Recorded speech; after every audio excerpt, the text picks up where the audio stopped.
Hi, welcome back to another edition of Our Take on Cruise with Roger and Shannon, or Shannon and Roger.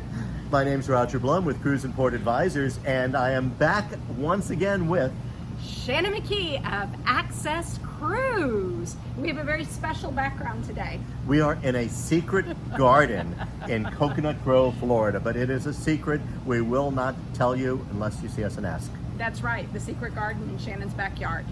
Oh, there goes the secret. But I've missed you. You've been out like sailing across the Mediterranean. That's right. It has been, I can't believe we're in full swing for summer. June is already over. We've had Canada Day. We've had the 4th of July. Happy 247th birthday. 247th birthday. That's not mine. It's the United States'. Don't say anything. Drop it.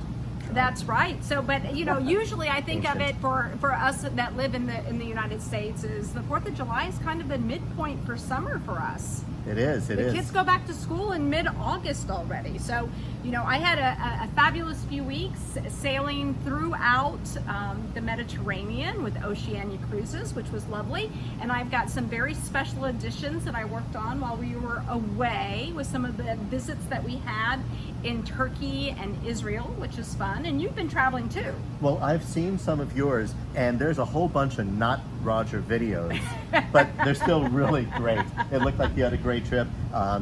We've been busy all summer, and the summer's not over. We've got a lot more going on, but it's actually been a really great summer for the cruise industry. The cruise industry is doing phenomenal, and I don't really talk much about cruise line financials. Yeah. But the Royal Caribbean stock's over $100.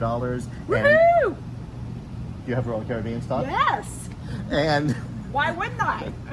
And Carnival is talking about the highest advanced booking volumes in history, which from my economics background, the more they've got already sold, that means less supply to sell in the future. So on the revenue end, it's looking good.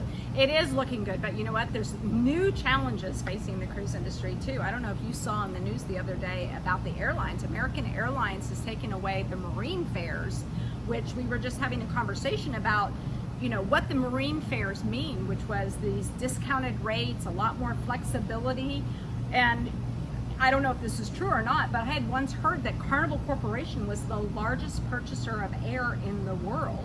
So I can imagine that, at a time when we're all trying to move back into profitability, that's a new challenge put onto the cruise lines. I know from my olden days when I had a Seaman's book, I used to fly on marine fares all the time, and the convenience that they offered, the flexibility that they offered, the extra baggage that they offered, those were great fares. So, well, that's one thing. But on the other side, speaking of crew, Icon of the Seas. There's been so much publicity about everything that's going on Icon of the Seas. It blows your mind. I can't wait to see it. But what I found really exciting was the recent release when they're talking about what they're doing in the crew areas. The new layout of the crew cabins to give more privacy, more space, and the different crew facilities. Like, I don't know about in your days, but when I first went to sea, the crew had a crew bar and a crew mess. This big. Now, this big. There's in the last 10, 15 years, the crew facilities have expanded so much more, giving them more enrichment opportunities, so much more to do than a crew bar and a place to eat. And Icon of the Seas is taking that one step further with the Royal Caribbean theme of neighborhoods. So this attention to the crew moving forward, that's the one resource that's the most important resource for the ships. I agree. I mean, this industry is a people industry at the end of the day, whether it be your crew on board or the guides when you're going ashore.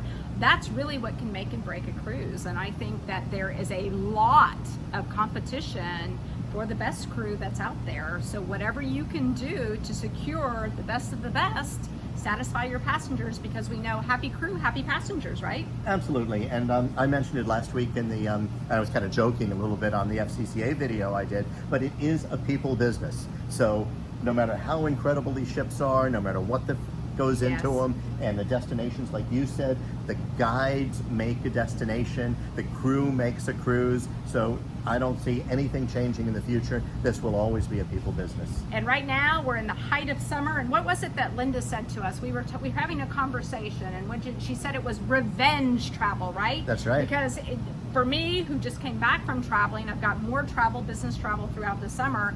Travel is a little crazy right now.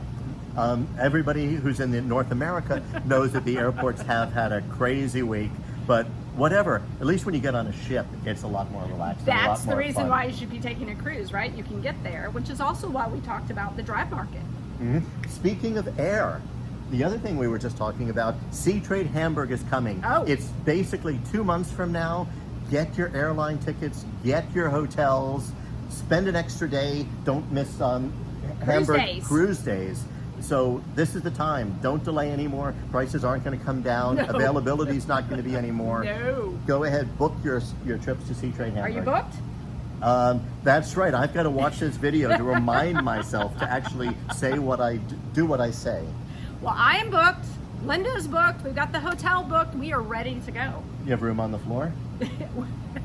For Marie. Speaking of Hamburg, shout out to Tine Oelmann.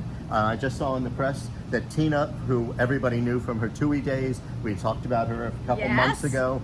It's not a surprise that she is back in the cruise industry working with Cruise Gate Hamburg. So Tina, welcome back. I would say we missed you, but wouldn't have seen you anyway in the last couple months, so we can't wait to see you in Hamburg. Can't wait to see you, Tina. Thanks everybody for joining us this week, and we'll see you next week on Our Take on Cruise. See you next Bye. week. Bye.